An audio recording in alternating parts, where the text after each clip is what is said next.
ገብተው ዳስተር ብላክቦርድ ላይ ጽፈው ሲወጡ አንተ ነገ ምን ልትሆን እንደሆነ they have no idea። እነሱ የሚያውቁት ኬሚስትሪ ነው፣ እነሱ የሚያውቁት ባዮሎጂ ነው። እነሱ ዴስቲኒን አያውቁም። ዴስቲኒን የሚያውቅ እግዚአብሔር አለ። ህይወት በፈተና እንድትከፈት ተደርጋ የተቆለፈች የመንፈስ ቅዱስ ሚስጥር ናት። አንደኛው ክፍል ውስጥ ስትገቡ ደግሞ አንድ ሌላ ቻሌንጅ ይገጥማቸዋል። አሁንም ሌላ ይከፈታል፣ አሁንም ይከፈታል፣ አሁንም ይከፈታል። የዛን ጊዜ እንደዚህ ይሆናል። ከብዙ ሰዎች ተሸሽጎ ተደብቆ የነበረ የእግዚአብሔር ሚስጥር በእናንተ መገለጥ ይጀምራል። እኛ ሰዎች በህይወታችን ብዙ እንቅፋቶች፣ ብዙ መሰናክሎች ያጋጥመናል።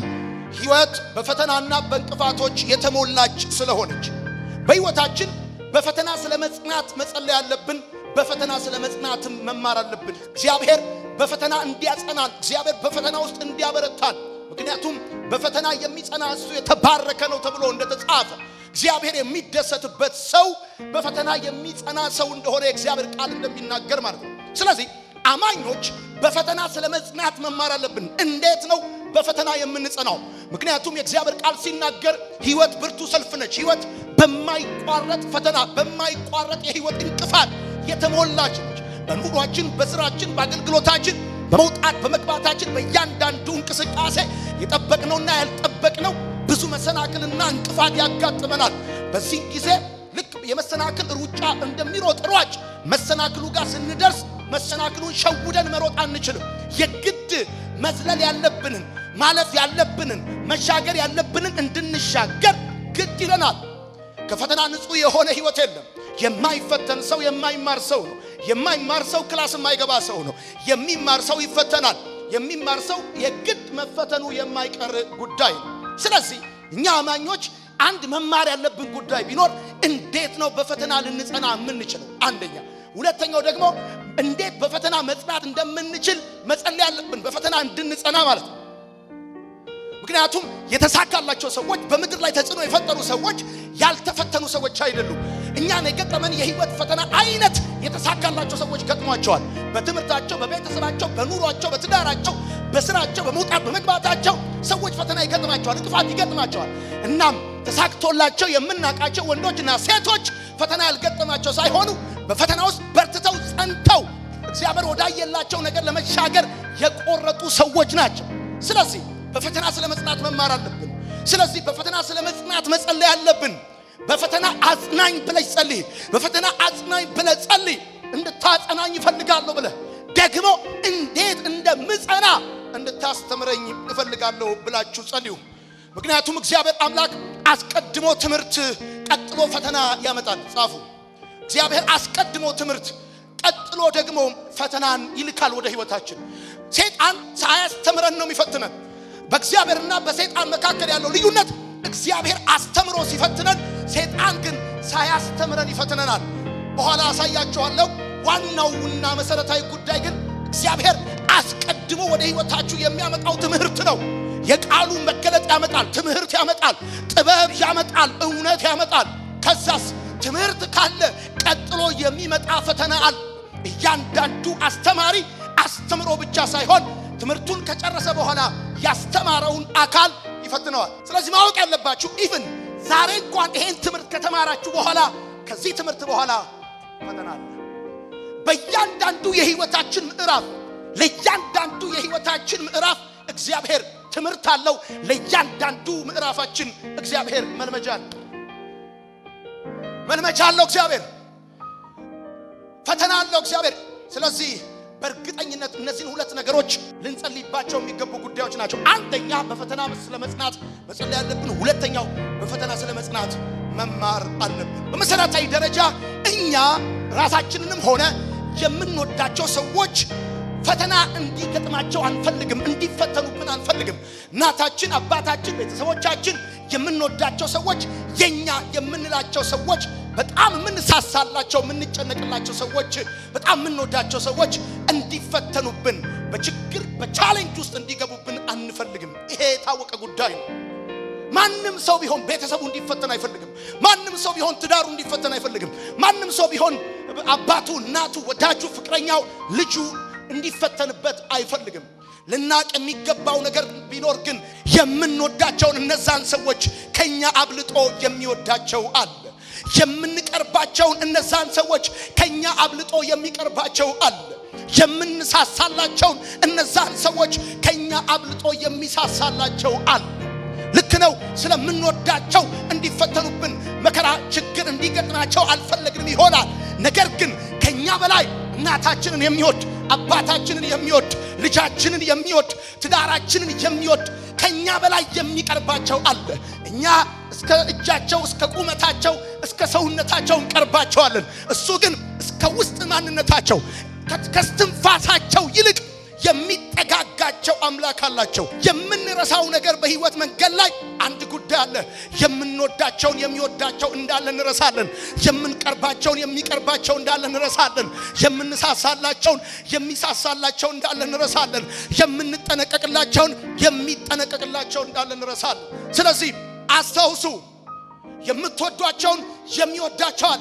ለዛውም አንኮንዲሽናል በሆነ ሁኔታ የሚወዳቸው፣ ክረምትና በጋ የሚወዳቸው፣ ሁኔታ ቢቀያየር ባይቀያየር የሚወዳቸው፣ ሲሞላ ብቻ አይደለም ሲጎድል ብቻ አይደለም፣ የሰው ፊት ሲቀየር በማይቀየር ፍቅር በጽኑ ህይወትና ማንነት። ሰው ገንዘቡን ሰጥቶ ይወዳል። ሰው የተረፈውን ሰጥቶ ይወዳል። ሰው የለበሰውን ሰጥቶ ይወዳል። እሱ ግን ራሱን ሰጥቶ ወዷልና ከኛ ይልቅ አብልጦ የሚወደናል። አሜን ይባላል። አንዳንዶቻችሁ ስለ ትዳራችሁ፣ አንዳንዶቻችሁ ስለ እናታችሁ፣ ስለ እህታችሁ፣ ስለ ቤተሰባችሁ እየቆዘማችሁ ይሆናል። በጣም የምትወዷቸው ሰዎች በሐሳባችሁ እየተመላለሱባችሁ እየተጨነቃችሁ ሊሆን ይችላል። ልክ ነው። በመውደዳችሁ ተጨንቃችሁ ሊሆን ይችላል። ነገር ግን ከናንተ በላይ የሚወዳቸው እንዳለ ማስታወስ በጣም ተገቢ ነው። ወዳጆቼ እግዚአብሔር በህይወታችን የመደበልንን ትምህርት የምናገኘው በፈተና ውስጥ ነው። ጻፉ። ሀገር የመደበችልንን ትምህርት ወይም ደግሞ ትምህርት ሚኒስቴር የመደበልንን ትምህርት የምናገኘው ትምህርት ቤት ነው።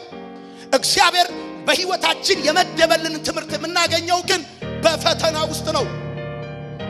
the only place መለኮት በህይወታችሁ እንድታውቁለት፣ እንድትጨብጡለት፣ እንድትይዙለት፣ በልዩ ሁኔታ እንድትረዱለት የሚፈልገውን ነገር የመደበላችሁ ፈተና ውስጥ ነው። የእግዚአብሔርን ትምህርት ማኪያቶ ቤት ውስጥ አታገኙትም። የእግዚአብሔርን ትምህርት በምቾት ውስጥ አታገኙትም። በድሎት ውስጥ አታገኙትም። ስትወደዱ ስትከበቡ ነገር ሲሳካላችሁ አታገኙትም። ከዘላለም ዘመን በፊት እግዚአብሔር ለእናንተ ሊያብራራላችሁ የፈለገውን ነገር የምታገኙበት ቦታ ሁኔታ ፈተና ይባላል። ወዳጆቼ ህይወት በፈተና እንድትከፈት ሆና የተቆለፈች የመንፈስ ቅዱስ ሚስጥር ናት። በእያንዳንዱ የህይወታችሁ ቻፕተር ውስጥ እግዚአብሔር ያስቀመጠው ሴክሬት አለ። ነገ ምን እንደሚሆን ከነገ ወዲያ ምን እንደሚሆን you have no idea። ስለ ህይወታችሁ ኖበዲ ስለ እናንተ ህይወት መናገር የሚችል የለም። ግን ሴክሬት አለ። የምትደርሱበት ሚስጥር አለ። ከናንተ ውስጥ የሚገለጥ ጥበብ አለ። ህይወት አለ። ህይወታችሁ በፈተና እንዲከፈት ተደርጎ የተቆለፈ የመንፈስ ቅዱስ ሚስጥር ነው። የናንተ ህይወት ራሱ ሴክሬት ነው። ዲቫይን ሴክሬት የናንተ ህይወት ሚስጥር ነው። እናንተነታችሁ የናንተ ህይወት ነገ የምትደርሱበት ቦታ፣ ነገ የምትሰሩት ስራ፣ ነገ በእናንተ እጅ የሚደረገው ነገር ቤተሰቦቻችሁ አያውቁም፣ ጓደኞቻችሁ አያውቁም፣ አስተማሪዎቻችሁ አያውቁም።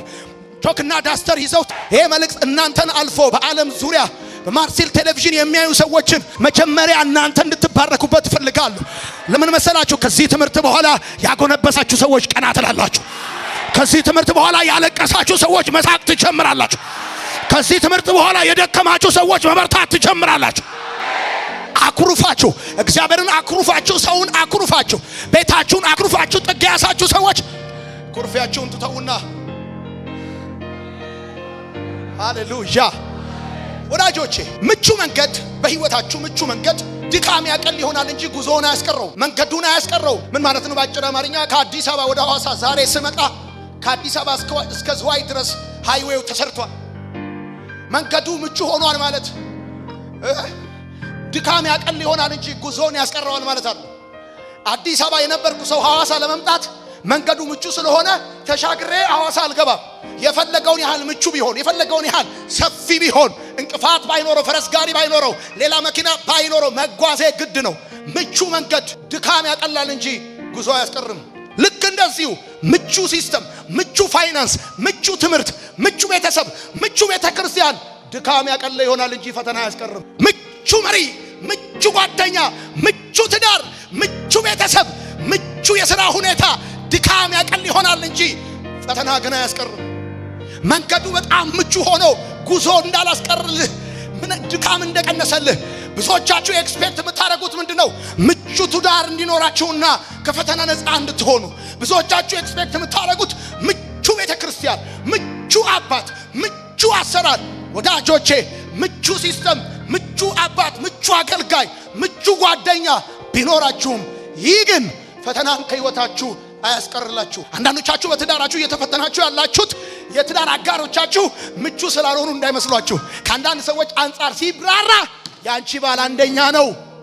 ከአንዳንድ ሴቶች አንጻር ሲታይ ያንተ ሚስት አንደኛ ነች። ግን በዚህ ሁሉ አንደኝነት ውስጥ መንገራገጭ አለው። ቢኮዝ የትኛውም ነገር ምቹ ሆኗል ማለት ፈተና ይቀራል ማለት አይደለም። አሁን አንዳንዶቻችሁ ጥሩ ደሞዝ ቢኖራችሁ ፈተና የሚቀር የሚመስላችሁ ሰዎች አላችሁ።